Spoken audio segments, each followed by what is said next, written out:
In this list you can go through and highlight the AW, which is one of the 11 phonograms for the OR sound.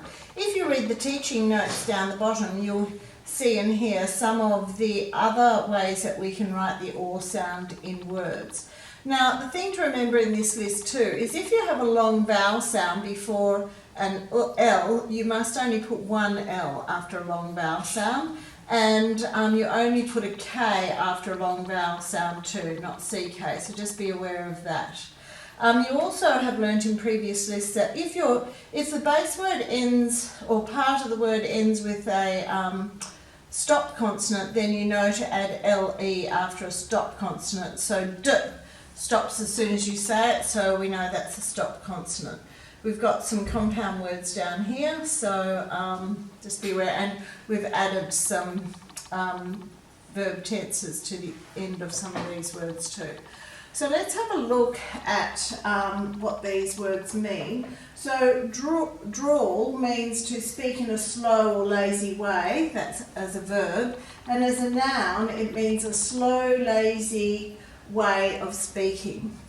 Spawn, as a verb, is to release or deposit eggs, and as a noun is the eggs of fish or frogs, etc.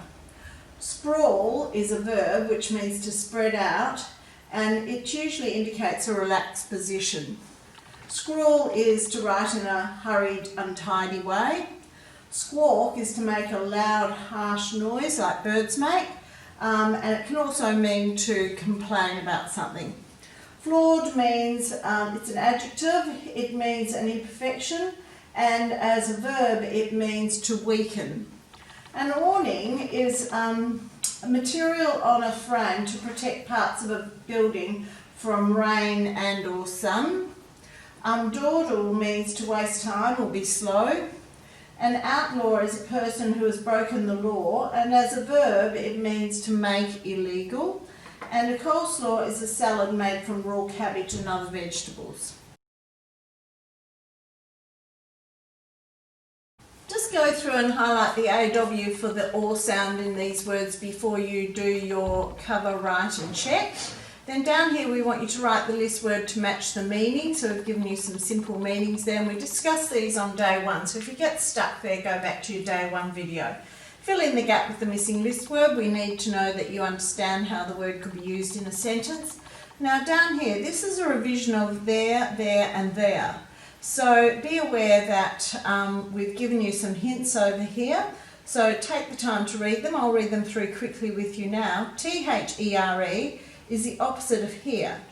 There is, there are, shows something exists.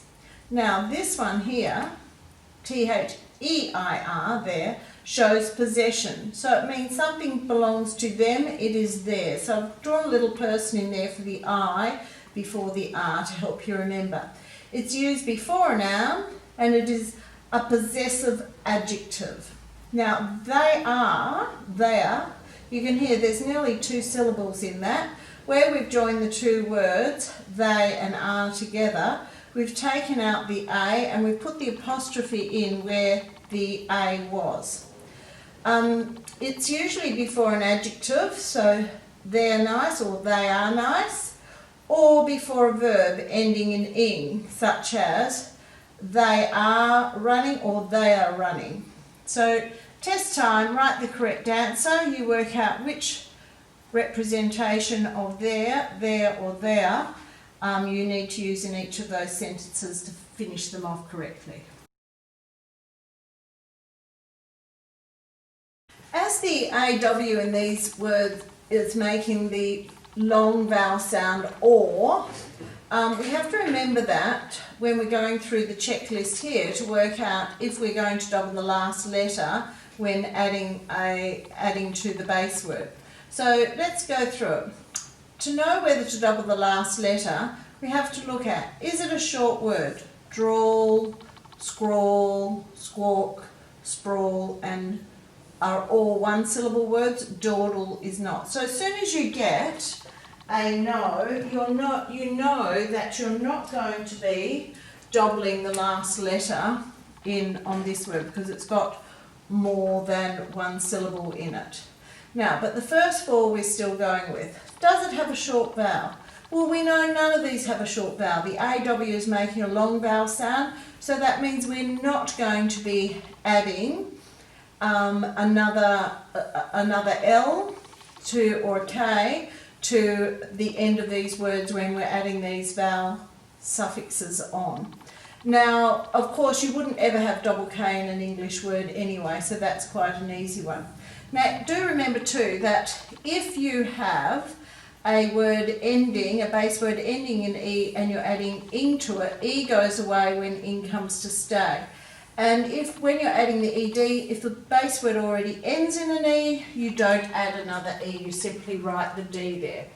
So we want you to fill the gap with a list word or extension in these sentences here. It could be words from the verb table, or it could be other extensions of the list words above.